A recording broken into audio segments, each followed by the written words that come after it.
నమస్తే welcome to our channel. ఇక్కడ చూడండి, పిన్నెల్లి సోదరులు ఇంకా ఆ రౌడీయిజం అనేది పోలేదు. లేటెస్ట్ గా 2 హత్యలు చేపించారంట.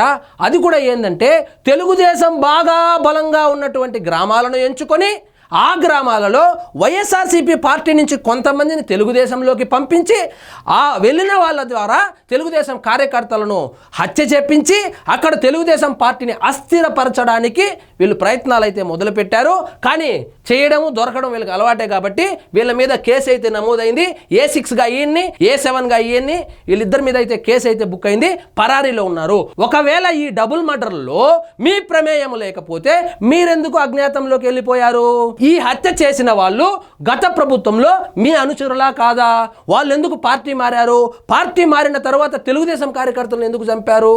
ఇదంతా మీ స్కెచ్, మీ ప్లాన్ లో భాగం కాదా? ఆ ఊర్లో దాదాపుగా 4000 ఓట్లు తెలుగుదేశంకు అనుకూలంగా ఉందని, దాన్ని ఏ విధంగానైనా విచ్ఛిన్నం చేయాలని తెలుగుదేశంలోనే గ్రూపులు తయారు చేసి వాళ్ళలో వాళ్ళే కొట్టుకొని చచ్చేలాగా చేసే ప్రయత్నంలో భాగంగానే డబుల్ మర్డర్ అయితే జరిగినట్లు తెలుస్తా ఉంది. ఇద్దరు టీడీపీ కార్యకర్తలు ఎక్కడో శుభకార్యానికి వెళ్ళి వస్తా ఉంటే, 2 వీలర్లో వస్తా ఉంటే స్కార్పియో వెహికల్తో గుద్ది వాళ్ళిద్దరిని చంపేశారు.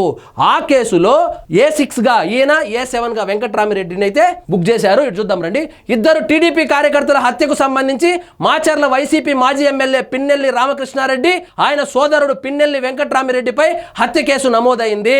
పల్నాడు జిల్లా వెల్దుర్తి మండలం గుడ్లపాడుకు చెందిన టీడీపీ కార్యకర్తలు జవిశెట్టి వెంకటేశ్వర్లు అలియాస్ ముద్దయ్య, ఆయన సోదరుడు కోటేశ్వరరావు శనివారం తెలంగాణ రాష్ట్రంలో శుభకార్యానికి వెళ్లి వస్తుండగా బోదిలవీడు, మందాడి గ్రామాల మధ్య వారి ద్విచక్ర వాహనాన్ని దుండగులు స్కార్పియో వాహనంతో ఢీకొట్టారు. అనంతరం రాళ్లతో కొట్టి వారిని దారుణంగా హత్య చేసి పరారయ్యారు.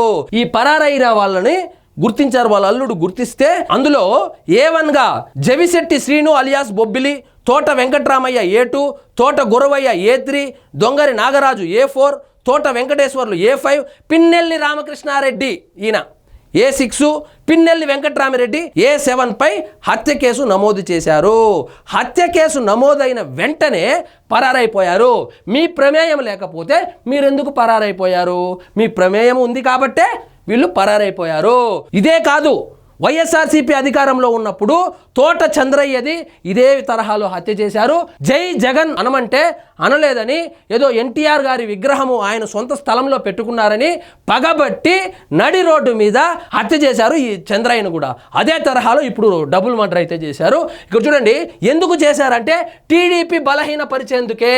వెల్దుర్తి మండలంలో గుండ్లపాడు 4000కు పైగా ఓట్లు ఉన్న పెద్ద గ్రామం కావడంతో ఇక్కడ ఆధిపత్యం ప్రదర్శించేందుకు మొదటి నుంచి వైసీపీ ప్రయత్నిస్తోంది.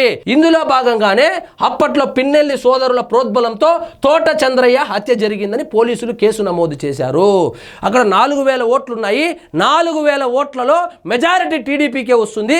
ఆ 4000 ఓట్లు అంటే చిన్న విషయం కాదు కాబట్టి ఆ గ్రామం మీద ఏ విధంగానైనా పట్టు సాధించాలనే ఉద్దేశంతో అధికారంలో ఉన్నప్పుడు చంద్రయ్యని చంపారు. అదేవిధంగా అధికారం కోల్పోయి ఇన్ని కేసులు ఎదుర్కొంటున్నప్పటికీ కూడా ఇద్దరు అధికార పార్టీ కార్యకర్తలను చంపారంటే వీళ్ళు ఎంత పెద్ద రౌడీ బ్రదర్సో మీరే ఊహించుకోండి. ప్రస్తుతానికైతే పరారీలో ఉన్నారంట.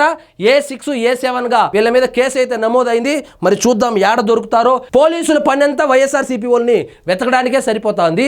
వాళ్ళు చేసే దుర్మార్గాలు అలాంటిదన్నమాట. సో ఇదండి ఈరోజు మన టాపిక్. మీకు ఈ వీడియో నచ్చినట్లయితే లైక్ చేయండి, షేర్ చేయండి. ఛానల్ మాత్రం సబ్స్క్రైబ్ చేసుకోవడం మర్చిపోవద్దు.